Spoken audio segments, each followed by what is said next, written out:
Welcome to the Rim Break Rodeo. We hope this video helps.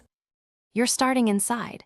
Power off the Dell, then power on and press F2 or F12 at the Dell logo. Do it quickly because the window is short. Once in, navigate to the Setup or BIOS area. You need administrator access, so enter your admin password when prompted. Make sure you've removed USB drives and noted your current boot order. This avoids accidental boot issues.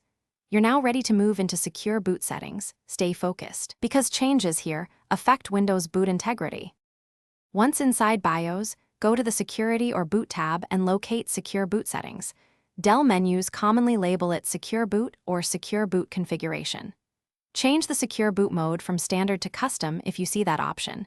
This exposes the Disable control and lets you manage keys. If you plan to clear keys, export or note them first, because clearing prevents Windows from verifying bootloaders. After selecting Disabled, prepare to save and reboot.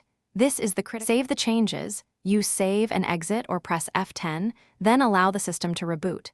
When Windows starts, open System Information and confirm Secure Boot state is off. This verifies success.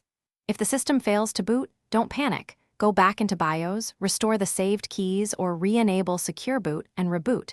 If you used custom keys, you may need to re-import them. Once verified, remember why you disabled it. Only do this for compatible software or testing, because it reduces firmware-level protections. Thanks for watching. Consider subscribing if we helped you.